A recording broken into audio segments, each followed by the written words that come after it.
For more news, log on to www.bushradionews.blogspot.com. Bush Radio 89.5 FM News.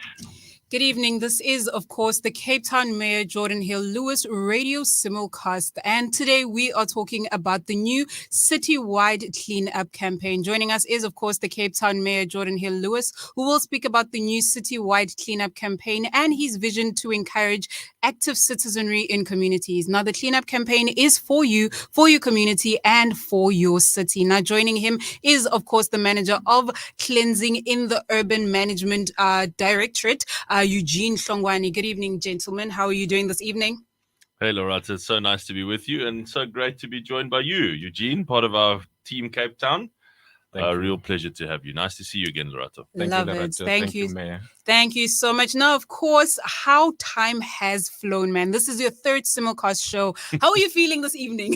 I'm feeling good. And I hope all of Cape Town is feeling good as well. It's another great Cape Town day. Energetic. We had a big, important week this week and an announcement today. I'm sure we'll discuss that soon. But no, it's great to be here. I love that. And speaking about announcement, as with the previous show, we asked you what were some of the highlights of the past month. Now, I'd like to know what has been noteworthy events over this past month. I felt so proud of Cape Town last week, Thursday night, watching the president take the national salute from the military, with the gun salute, with the jets flying over, outside Cape Town's magnificent city hall in all of her splendor. Really showing off for Cape Town. And before that, the president was accompanied through the streets by some of Cape Town's finest traffic officers on motorbikes. And I don't know if anyone watched it on SABC, but man, they were showing off. Those motorcycle drivers zooming around the city. And I said to my wife, it felt like a proud dad on the sidelines of a soccer game watching what's going on, because it was just a very special moment for the city. The first time ever that the State of the Nation has been held outside of Parliament, and obviously at our City Hall. And I think we put on a great show for the city and for the country. Now, if you want to be part of the conversation as we talk about the new Citywide cleanup campaign, please do send us those WhatsApps on 061 862 1065. I'll say that again. It's 061 862 1065. Or you can SMS us on 32158. But please be advised that SMSs are charged at R1. Now, before we launch into this evening's topic, I wanted to ask you one question related to energy. We've covered this topic before, but can we please quickly just summarize it? You made a significant announcement today related to energy and the IPPs. Please just tell us, what is it for? Okay, so just for everyone's benefit, an IPP is called an independent power producer, and that is a company that generates power that is not Eskom. So what we are trying to do over time in Cape Town is reduce our reliance on Eskom, because Eskom isn't doing the job, as we all know, because we have load shedding all the time, and it is extremely expensive. The power price just keeps going up and up and up. And so what we've got to do as a city is try and reduce our reliance on Eskom, get power from other sources, so-called IPPs, and that will help us to end load shedding over time, and it will help us to bring prices more in line with reality over time.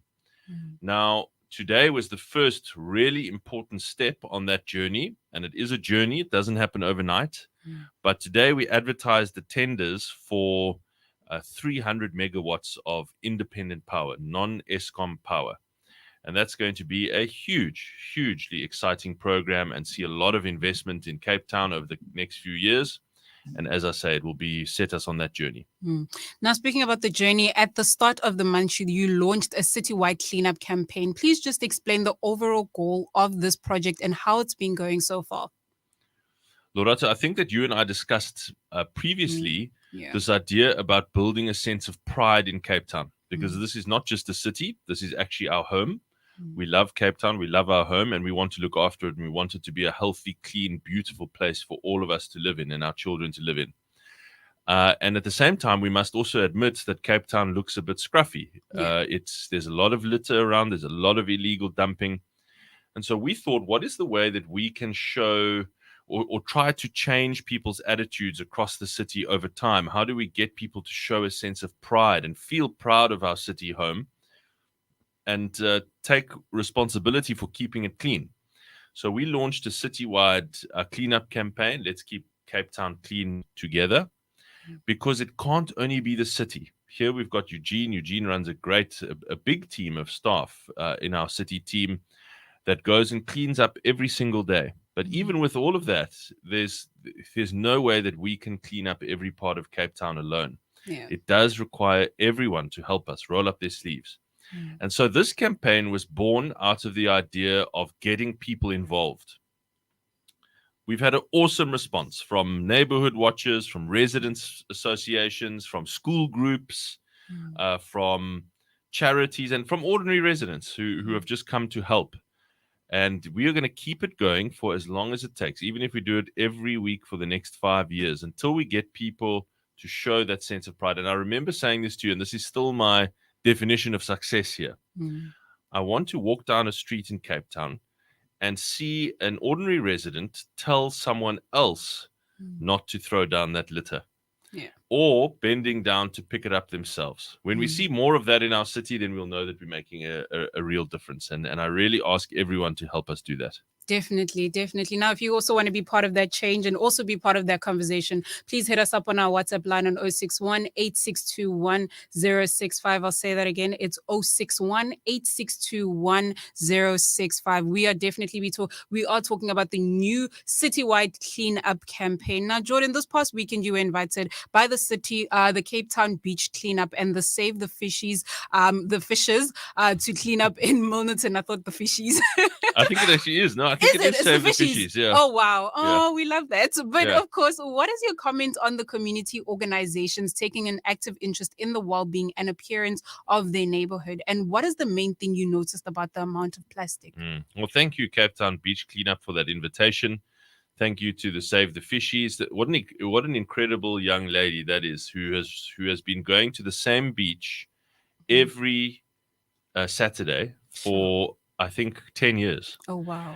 And she, on her own, without any help, without any payment, just goes and cleans up.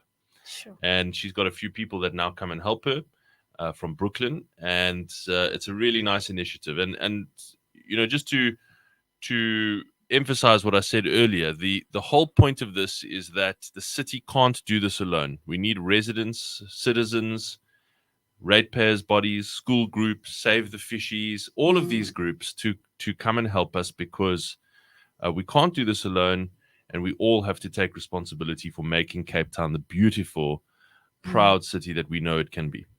Definitely. Now, let's bring it back to you, Eugene. More than 180,000 tons of waste is cleared annually from the illegal dumping hotspots citywide. Illegal dumping costs the city more than 300 million rand, and this is why a sustained focus to change behavior is so vital. Tell us about the efforts of the solid waste team to clean Cape Town with regular refuse removal and sanitation services.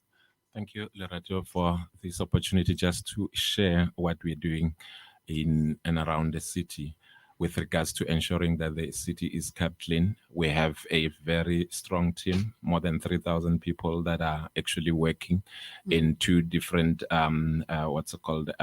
departments, and one focusing mainly on the cleaning of the streets, one focusing on the removal of the 240-liter bins in and around the households throughout the city. So the team that I lead deals with cleaning the illegal dumping, and there's about 1,600 people that are in that particular team. We work from morning until very late in some of the areas. CBDs, we give them priority because there's life almost 24 hours in them, and therefore we give them 3 work schedules where they work throughout the night just to ensure that the areas are kept clean. So besides that, we also have bylaw enforcement unit that actually enforces the law around the issues of waste management. We also have a team that deals specifically with ensuring that illegal dumping is cleared on a regular basis but we are not going to be able to win on this particular issue on our own. We need the involvement of the community. Oh man, listen, we are learning, and most importantly, we are seeing your WhatsApps. Now, if you have any WhatsApp questions, please WhatsApp us on our WhatsApp line on 061 862 1065. We have quite a number of WhatsApps. First one goes like this, and I quote, "Good evening, Mayor. I'm sure your cleanup campaign is surge, is also including sewage as well. Can the city perhaps give a time frame as to when the sewage spill on the Jakes Gerwel Drive near Philippi will be cleared? Or if you've gotten an update on what Dr. Badruddin will be doing in regards to this. Last month, you said you know about the incident, so I'd like a follow-up on that, please." Wow, holding you accountable. I think what I said last month is that I know where that is. I know exactly where that is. I don't have a reference for that incident, but thank you very much for bringing it to my attention again. I'm surprised to hear that it isn't cleaned up yet, and so thanks, and I'll just have to follow up on that, and if you can just Lerato, you can give me the person's number, and I'll get back to you once I've spoken to Dr. Badruddin later tonight or tomorrow morning. Definitely. And we have another WhatsApp line, a WhatsApp message that says, "Hi, Geordin. I'm Molly from Bishop Lavers. When is the government cleaning up Bishop Lavers storm drains? You must come and look how Olivesburg Road looks after rainfall. Can't drive to work because of the roads being flooded." This is exactly the point. Thank you, Molly, for that WhatsApp. And I know that this is a situation that Eugene is very familiar with. Molly, the reason that those stormwater drains are blocked is because of rubbish inside of them. There's plastic bottles. I can tell you without even going to Olivesburg Road, I can tell you exactly what the problem is. It's probably hundreds of plastic bottles, chip packets, plastic packets, and other rubbish that is in there that is blocking the drains. So I don't know if you can just take note of that address there, Eugene, and get a team out there to clean them. But Molly, we need your help. We cannot go and clean those drains every day or every week. And this is where we've got to have residents saying to people, hey, don't throw that plastic bottle down the stormwater drain, because that's going to block the road for all of us when it rains. And then none of us can get to work. This is our shared home. That's exactly the point. And you made reference to, or Eugene made reference to law enforcement. And it's important that I deal with that as well, because this is not only a kind of feel-good campaign that's about generating a sense of pride and community involvement. There's also a law enforcement aspect. And we've said to our law enforcement officers, we want much tougher action against litterers and particularly illegal dumpers. We want to see more fines for littering in Cape Town, more fines for illegal dumping. And we've also said, and I want to make it clear to everyone listening, if you help us catch someone who is an illegal dumper by taking a video of someone where we can clearly see the registration number of the vehicle, or taking photos of someone where we can clearly see the license and registration number of the vehicle, then you will, and you report that to law enforcement, you can call the law enforcement number, then you can also get a financial reward. Definitely. Now, Geordin, in your adjustment budget speech last month, you mentioned various allocations related to cleaning and sanitization. Please talk to us about that. Yeah, and this goes to the point about the Jakes Gerwel sewage spill as well. We've got 300 sewage spills around the city every single day, Lerato. So it's a huge problem in the city. And so what we've budgeted for is we want to see an immediate improvement to the turnaround time to improve how quickly those get sorted out. We've got money for new vehicles. It's a fancy vehicle called a jet vac machine, which basically, the name says it all about what it really does, but it clears blocked sewers. And so we've budgeted for more of those. I think it's 4 more of those, and some more trucks and teams to go around the city and clear those sewers, so that hopefully people can get a quicker turnaround time. And then we're also working very hard to increase the budget for pipe replacement, sewer pipe replacement. Now, that sounds like a very boring thing. You might think, goodness, why is he talking about that? But actually, it's absolutely crucial, because lots of our sewer problems come from the fact that the pipes are so old or that they are too small for the number of people that now live in an area. Some areas were built long ago, and they were built for 10,000 people. Now there's 100,000 people that live there. So you've got to upgrade those pipes and put in bigger pipes. And so we're going to definitely increase the budget for more pipe replacements next year and in the years ahead. Definitely. Now, if you've just tuned in, we are talking about the new citywide cleanup campaign, and we are talking to, of course, the Cape Town Mayor, Geordin Hill-Lewis, as well as, of course, Eugene Hlongwane, talking to us about the cleanup campaign, and most importantly, the vision to encourage active citizenry in communities. Now, if you have any questions or conversation to add, please do WhatsApp us on 061 862 1065. Now, speaking about WhatsApps, we have a WhatsApp here that says, "Good evening to the Mayor, Eugene, as well as the listeners. When the city was faced with a drought back in 2017 and 2018, there were adverts on the road TVs to send a message about the need to save water and avoid day zero. Why is the similar adverts messages not being published in TV and radio to address the issue around prevention of illegal dumping?" This is from Mahlatsi in Brackenfell. It's a good point, Mahlatsi. I take that point. We can look at doing some of those adverts. I'm happy to do that. I'm really happy to do that. I think that's a very good idea. So let's investigate that and see if we can get some billboards and adverts on illegal dumping. Because you are right. Lerato, you mentioned the numbers. What was it? 300 million a year? Yeah. That illegal. I mean, can you imagine what we could do better with 300 million rand every single year? It costs our city an enormous amount of money. So thank you for that idea. Definitely. And now we've got another WhatsApp question that says, when are squatter camps going to be removed from the makeshift homes in the suburbs of Kales River, or trash from our wheel bins being scattered every week? We cannot continue breathing their copper burning smoke. They burn at 3 a.m. in the morning. Sure. Wow. So that is a danger. You must please always report that to law enforcement. Open fires are a serious danger. Law enforcement will respond to that. Sometimes, depending on the number of calls we have around the city, it takes them a little while to respond. But please do report it anyway, so that we can get there.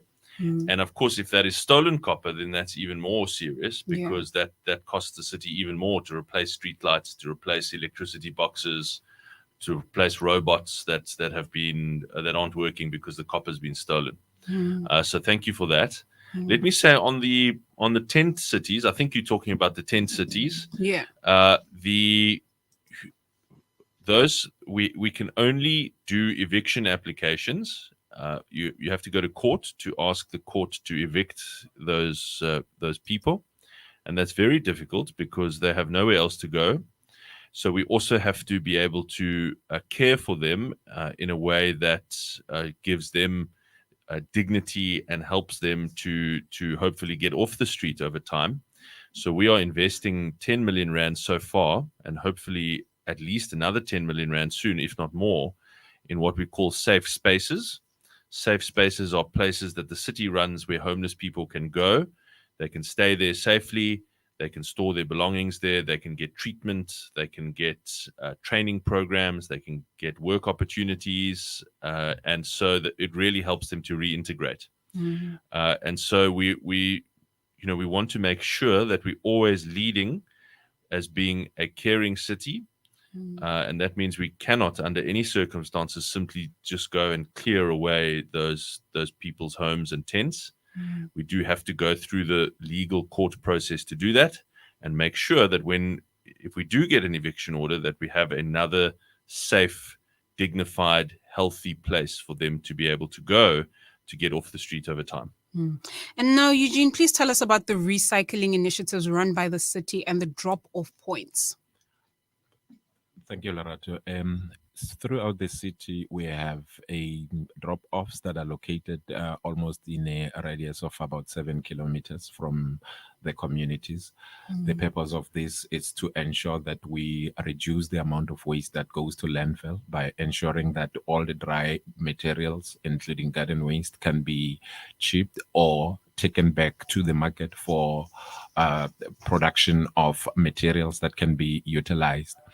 A few years ago, the city started looking at the issue of waste separation at source in some of the suburbs. It's already ongoing since 2007. In some of the areas, it's not yet reached them. For those that it has reached them, they have a bag that they can put all their recyclable materials, which can be taken by another vehicle, which will not take it to landfill. Because one of the things that we have a myth about is that we have a lot of space to take care of waste or dispose of waste. But one thing that one would want to highlight is that the city of Cape Town has only 2 active landfill sites, but we have more than 20 drop-off facilities that will ensure that we accept all the recyclables and reduce the amount of waste that goes to landfill. If we continue at the rate we are going, we will be without a place where we'll dispose of the waste as called landfill. So the best way is to ensure that the programs that are running currently throughout the city are supported by residents. As the mayor said, this cannot be done by the city alone. So we need the involvement of the community, because whatever you add to increases. But if you're adding to what is bad, then you are actually increasing what is going to be bad. If you're adding to waste that goes to landfill, the waste that goes to landfill will increase, and then it will ensure that we do not have enough landfill space in the near future. So the best way is to participate in programs that are running. Not only the city is running with this, the private sector is also running with the same in terms of reducing the waste that goes to landfill. So there are several programs that are running from the city side. We have seen participation going up, but we can do with more. Now we have a WhatsApp here that says, and I quote, "Is the cleanup campaign part of creating jobs, or will people just volunteer to do it? Because we're still in the midst of the pandemic. We don't want this campaign to become like a walk the bus campaign where communities are saying the city keeps on saying that there's no budget for this project." No, let me disagree with that WhatsApp. This is not a job creation program. Okay. It is very definitely, as I said at the beginning, we've got, as Eugenia said, he's got 1,600 staff members doing cleansing across the city. It is still not enough. The city is still not clean. So this is about changing attitudes in the city to get everyone, whether you are employed by the city or not, to take personal pride and responsibility in cleaning up our city, because this is our home. In the same way that you would never let litter and illegal dumping in your home, so we should not let it happen in our home, this city. And so it is about generating that sense of civic pride and civic responsibility in our city that gets everyone involved in this common cause of looking after this beautiful place. Not for money, not for jobs, but because this is our home. And we have another WhatsApp here that says, "Mayor, when will the Athlone area suburbs be part of a city household recycling programs? And when will the city implement a twice-a-week household waste removal service?" Okay, those are 2 good questions. Eugene, do you want to comment on the household separated at source recycling? The issue of the rollout of the services from the city side in terms of recycling, or rather waste separation at source from different areas, will be something that will have to be factored into the plans that we are going to look at. From the city side, we are developing what we call a waste management strategy. And what underpins the strategy, it's waste reduction. And that in itself will be taking us to a place where we deal with waste from the point of reducing what goes to landfill, because that it's a key issue.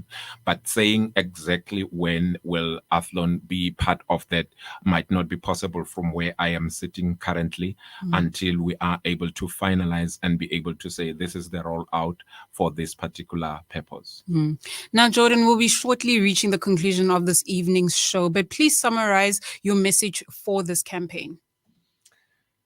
Listeners, residents of Cape Town, this is one of the most beautiful cities in the world.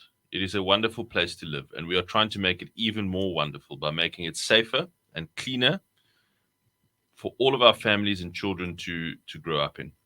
We also want people to feel proud of their city. So please help us to keep Cape Town clean together by picking up litter when you see it, by organizing community cleanup days, by working with the city staff to arrange for cleanups, by mobilizing schools and residents and everyone that you can. Let's come together as a city and really spring clean our city and make sure that it looks as beautiful as ever, so that we can develop that sense of pride together in this beautiful place. Thank you to the Cape Town Mayor, Geordin Hill-Lewis, as well as the Manager of Cleaning in the Urban Management Directorate, Eugene Hlongwane. That does conclude our show for this evening. Thank you so much to the listeners at home, as well as those online who tuned in. Join us again next time as we continue engaging on these important topics. Thank you so much, gentlemen. Thank you, Lorato. Thank you, Eugene. I'm very proud of the work that Eugene and his team do. It's awesome work. Thank you so much, Mayor. Thank you, Lorato. One thing that I can say is that if we contribute towards the cleanliness of the city, everyone doing their part, the whole city will be very clean. Thank you. Thank you so much.